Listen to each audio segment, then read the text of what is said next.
আসসালামু আলাইকুম ওয়া রাহমাতুল্লাহি ওয়া বারাকাতুহু। আলহামদুলিল্লাহি ওয়া কাফা ওয়া সালাতু ওয়া সালামু আলা ইবাদিহিল্লাযিনা ইসতাফা। আবাদ। সম্মানিত সুধী, সম্মানিত দর্শক শ্রোতা ভাই ও বোন এবং স্নেহের ছাত্রবৃন্দ,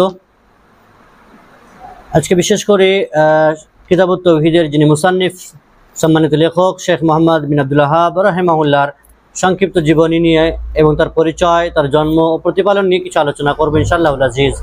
আমা তাওফীক ইল্লা বিল্লাহ। শেখুল ইসলাম মোহাম্মদ বিন আব্দুল ওয়াহাব রাহিমাহুল্লাহর নাম কে না জানে। তিনি তাওহীদের জগতে একজন বিশিষ্ট লেখক।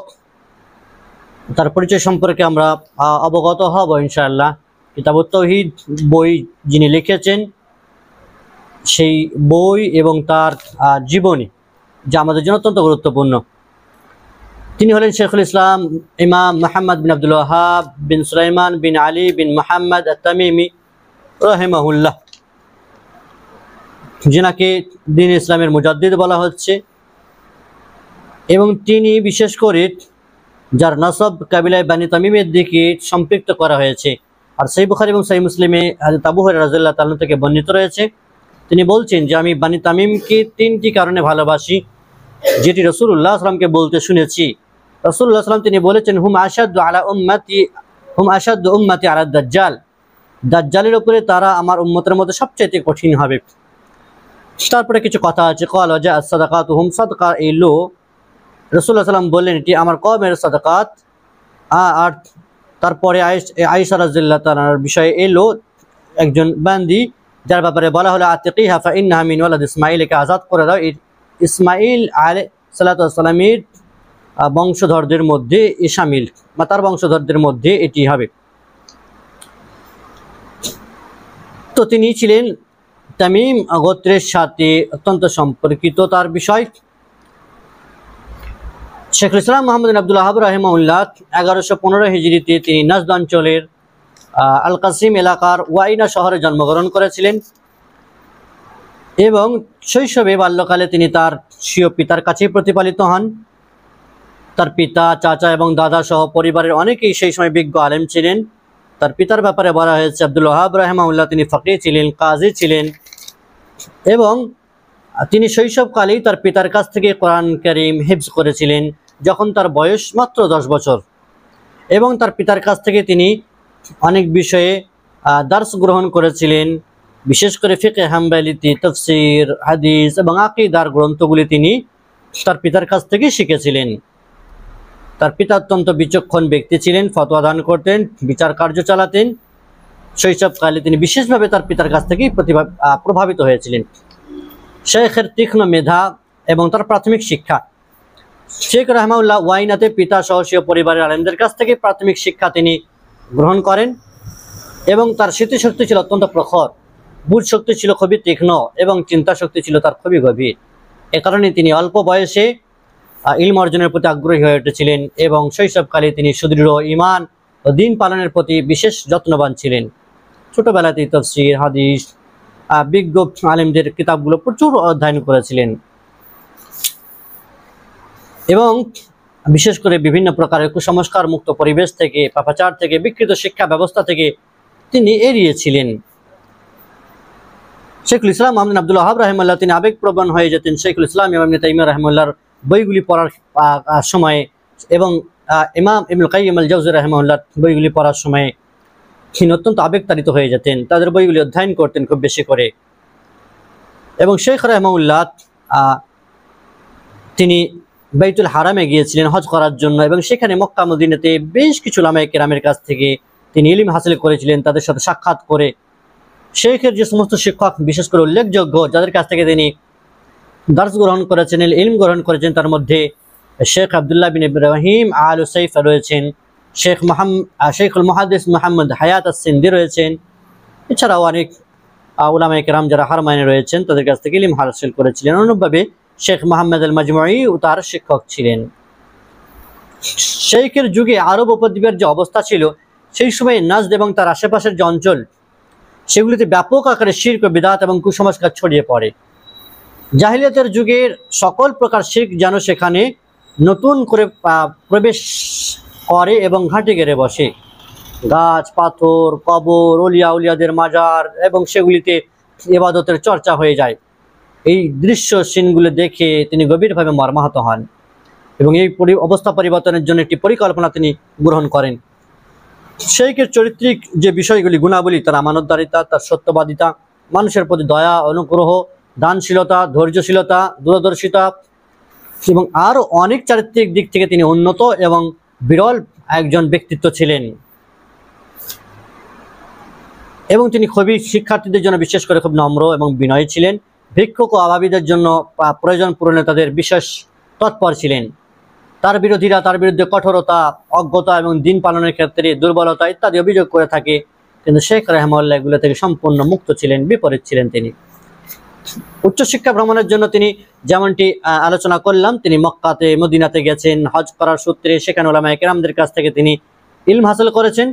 তো ওয়াইনাতে প্রাথমিক শিক্ষার পরে তিনি বাইতুল্লাহতে গেছেন, মক্কা মদিনা হিজাজ সিরিয়া ইয়ামানে সফর করেছেন এবং সেখানে এই সমস্ত মাশায়েখদের কাছ থেকে তিনি ইলম হাসিল করেছেন, যেগুলির কথা আমি বললাম। শেখ আব্দুল্লাহ বিন ইব্রাহিম আল সেফ মশহুর এবং শেখ মোহাম্মদ হায়াত সিন্দি এবং শেখ মোহাম্মদ আল মজমুই, এই তিনজন শেখের নাম এসে থাকে। তারপরে তিনি ওয়াইনাতে ফিরে এলেন, আবার এসে স্থায়ীভাবে বসবাস করতে লাগলেন আর দাওয়াতি কাজে তিনি নিজেকে নিয়োজিত করলেন। ইরাক থেকে ফিরে এসে শেখ যখন নিজের জন্মস্থান ওয়াইনাতে বসবাস করলেন, তখন ওয়াইনার শাসক ছিল উসমান বিন মোহাম্মদ বিন মুআম্মার। তিনি উসমানের নিকট গেলেন। উসমান শেখকে স্বাগত জানিয়ে বললেন, আপনি আল্লাহর দিকে দাওয়াত দিতে থাকুন, আপনার সাথে আমি থাকবো, আপনাকে আমি সাহায্য করব। এই উসমান শাসক আরও বেশ কিছু ভালো কথা শোনালেন, শেখের প্রতি ভালোবাসা প্রকাশ করলেন, দাওয়াতের সমর্থন জানালেন। আমির উসমানের কথা শুনে তার আশ্বাস পেয়ে শেখ মানুষকে আল্লাহর দিন শিক্ষা দিতে থাকলেন, সৎ কাজের আদেশ, অসৎ কাজের নিষেধ, এই বিষয়গুলি তিনি ধারাবাহিকভাবে করতে থাকলেন। শেখের দাওয়াত যখন ওয়াইনা সর্বত্র ছড়িয়ে পড়ল, তখন পার্শ্ববর্তী সকল গ্রামের মানুষ শেখের কাছে আসতে থাকলো, নিজেদের ভুল আকীদাগুলো সংশোধন করতে লাগলো, শেখের দাওয়াতকে কবুল করতে লাগলো। ওই সময় জুবাইলা নামক স্থানে যায়েদ বিন খাত্তাব নামক একটি মিনার ছিল। যায়েদ বিন খাত্তাব ছিলেন উমর রাদিয়াল্লাহু তাআলা আনহুর ভাই। তিনি মৃত্যুক নবী মুসাইলামার বিরুদ্ধে পরিচালিত অভিযানে শাহাদাত বরণ করেছিলেন। পরবর্তীতে অজ্ঞাত পরিচয়ের লোকেরা তার কবরের উপরে গম্বুজ তৈরি করে এবং সেটি কালক্রমে এক মন্দিরে পরিণত হয়, বড় গির্জাতে পরিণত হয়। এতে বিভিন্ন ধরনের মানত পেশ করা হয়। কাবা ঘরের নয়, সেখানে তওয়াফও করা হতো। সেখানে আরও কবর ছিল, আশেপাশের গাছপালা, সেগুলির ইবাদত করা হতো। একদা শেখ রাহিমাহুল্লাহ এই বিষয়গুলি দেখে শেখ আমির উসমানকে তিনি বললেন, চলুন আমরা যায়েদ ইবনে খাত্তাবের কবরের ওপর যে গম্বুজটি আছে সেটিকে ভেঙে দিই, কেননা এটি অন্যায়ভাবে এবং বিনা দলিলে নির্মাণ করা হয়েছে, আল্লাহ তাআলা এর প্রতি সন্তুষ্ট হবেন না। রাসূলুল্লাহ সাল্লাল্লাহু আলাইহি ওয়াসাল্লাম কবরের ওপর কোনো কিছু তৈরি করতে, গম্বুজ মিনার, কবরকে মসজিদে রূপান্তরিত করতে, কবরকে চুন পাকা করতে নিষেধ করেছেন। গম্বুজটি মানুষকে গোমরাহ করছে, মানুষের আকীদা পরিবর্তন করছে, নষ্ট করে দিচ্ছে, মানুষের ঈমান ধ্বংস করছে, নানা রকম শিরক করছে, ফলে এটি ভেঙে ফেলা জরুরি। তখন আমির ওসমান বললেন, যেহেতু কোনো অসুবিধা নেই। অতঃপর ওসমান ইবনে মুআম্মার গম্বুজটি ভাঙার জন্য 600 সৈনিকের একটি বাহিনী নিয়ে বের হলেন। শেখ তাদের সাথে ছিলেন।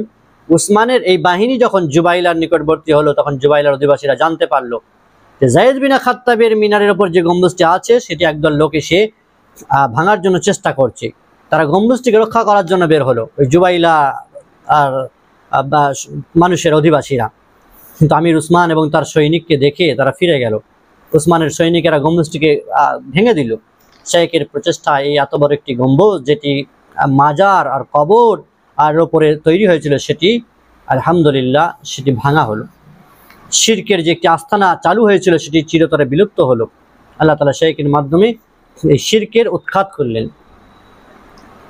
অনুরূপভাবে শেখের দাওয়াতের যে নতুন একটি যুগ, শেখের দাওয়াত যখন আস্তে আস্তে করে বাড়তে লাগলো, দারইয়ার আমির, দারইয়া একটি শহর সৌদি আরবে, সেই শহরের আমির সর্ব প্রকার সাহায্য সহযোগিতা করার জন্য আবার আশ্বাস দিলেন শেখ রাহিমাহুল্লাহকে। শেখ তাদের আশ্বাস পেয়ে নতুন গতিতে দাওয়াতি কাজ আবার শুরু করলেন। প্রত্যেক অঞ্চল থেকে দলে দলে লোকেরা দারইয়াতে আসতে লাগলো। শেখ সম্মান ও ইজ্জতের সাথে সেখানে বসবাস করতে লাগলেন এবং তাফসীর, হাদিস, ফিকহ, আকীদা সহ দ্বীনের বিভিন্ন বিষয়ে দার্স দানে তিনি মশগুল হয়ে পড়লেন। নিয়মিত দার্স দানের পাশাপাশি সাথীদেরকে বিভিন্ন স্থান থেকে শিরকের আস্তানা গুলিয়ে দিতে থাকলেন এবং সেই সমস্ত জায়গাতে যেগুলোতে মানত পেশ করা হতো, মাজারে হাদিয়া তোহফা পেশ করা হতো, সেগুলিকে তিনি বন্ধ করে দিলেন। শেখ যখন দেরিয়াতে ফিরে আসলেন তখন জানতে পারলেন সেখানে এমন একটি পুরুষ খেজুর গাছ আছে, যে ফহল বা ফাহাল বলা হয়। খেজুর গাছের ব্যাপারে তাদের ধারণা ছিল যে কোনো মহিলার বিয়ে হতে দেরি হলে কিংবা তাকে বিয়ের জন্য কেউ প্রস্তাব না দিলে সে এই খেজুর গাছটিকে জড়িয়ে ধরে বলতো, ইয়া আফহালাল ফাহুল উরিদু যাওজান ক্বাবলাল হাউল, সকল ষাঁড়ের সেরা ষাঁড় বছর পূর্ণ হওয়ার পূর্বেই তোমার কাছে একজন স্বামী চাই। এই ধারণা ছিল যে এভাবে যদি জড়িয়ে ধরে কেউ গাছটিকে আর এভাবে চায় কোনো অবিবাহিত মহিলা, তাহলে তার দ্রুত বিবাহ হয়ে যেত। গাছকে বিয়ে হওয়ার কারণ মনে করতো শেখ তাদের এই মূর্খতা, তাদের এই শিরকি আকীদা আর অপসারণ করলেন। বললেন যে এই ধরনের কাজ এগুলি শিরকি কাজ। শেখ রহমাল্লাহর আদেশে গাছটিকে কেটে ফেলা হলো। আল্লাহ তাআলা শিরকের এই মাধ্যমটিকেও চিরতরে বিদায় জানিয়ে দিলেন। এভাবে আল্লাহ তাআলা শেখ রহমাল্লাহর দাওয়াতকে কবুল করলেন। দেরিয়াতে দাওয়াত সফলতা পেল। এইভাবে আস্তে আস্তে করে বিভিন্ন শহরের শাসকেরাও তার সাথ দিতে থাকলেন। শেখ রহমাল্লাহ তাওহীদের দাওয়াতকে পুনরুজ্জীবিত করার জন্য নবী রাসূলদের দাওয়াতের মূল বিষয়কে সামনে রেখে তাওহীদে উলুহিয়াতের ইবাদতের দাওয়াত শুরু করলেন। শিরকের চরম ঘোর এবং প্রতিবাদ শুরু করলেন। তাওহীদের দাওয়াতের পাশাপাশি তাওহীদ, তাফসীর, ফিকহ একাধিক বিষয়ে দার্স দিতে থাকলেন। তার এই বরকতময় অল্প সময়ে আরব উপদ্বীপ জাজিরাতুল আরবের সীমা পার হয়ে ইরাক, ইরান, মিসর, সিরিয়া, মরক্কো তথা ভারতবর্ষ সহ বিভিন্ন পৃথিবীর অঞ্চলে পৌঁছে যায় তার এই দাওয়াত এবং 1200 শতকের মুজাদ্দিদ উপাধি তিনি পান। শেখ রহমাউল্লাহর তার এই দাওয়াত দ্রুত প্রসারিত হতে থাকলে এক শ্রেণীর ষড়যন্ত্রকারী তার বিরুদ্ধে ষড়যন্ত্র করে, হত্যা করার চেষ্টা করে। আল্লাহর ইচ্ছায় শেখের সৎসাহস এবং ইখলাস, নিরলস প্রচেষ্টা তার বিরুদ্ধে মোকাবেলা করেও তারা পারেনি। আল্লাহর দ্বীন এবং তাওহীদের দাওয়াতের বিজয় লাভ করে। শেখের বিরুদ্ধে কতিপয় অভিযোগ এবং তার জবাব। শেখের বিরুদ্ধে বিদাতীদের পক্ষ থেকে যে অভিযোগগুলো ছিল, যে বর্তমান কালেও তার বিরুদ্ধে অভিযোগ ছাড়া অন্য কোনো অভিযোগ খুঁজে পাওয়া যাবে না। অভিযোগগুলো হচ্ছে যে শেখ মুহাম্মদ বিন আব্দুল ওয়াহাব ওলিয়া উলিয়াদের কবরে মানত পেশ করা, কবরকে সম্মান করা, কবরের উদ্দেশ্যে সফর করাকে বন্ধ করে দিয়েছেন। আল্লাহ ছাড়া অন্যের নামে পশুবাকে হারাম করেছেন। আল্লাহ ছাড়া অনেকের সাহায্য চাওয়া, সাফাত চাওয়া, ওলিয়া উলিয়াদের ওসিলা ধরাকে হারাম করেছেন। এগুলি শেখের বিরুদ্ধে অপবাদ। শেখ নিজে মতের বিরোধীদের সাথে যুদ্ধ করেছেন, অন্যায়ভাবে তাদেরকে হত্যা করেছেন। অনেক অভিযোগ জানাতে লাগলো, যেগুলি একেবারে মিথ্যা কথা, মিথ্যা বিষয়। তার বিরুদ্ধে ওয়াহাবি নামে পঞ্চম মাযহাব তৈরিরও অভিযোগও পেশ করা হতে লাগলো। শেখ কোনো মাযহাব তৈরি করেননি, বরং মুসলিম দিকে কোরআন সুন্নাহর দিকে আহ্বান করেছেন, তাওহীদের দিকে আহ্বান করেছেন। আর তিনি কাউকে এভাবে হত্যাও করেননি।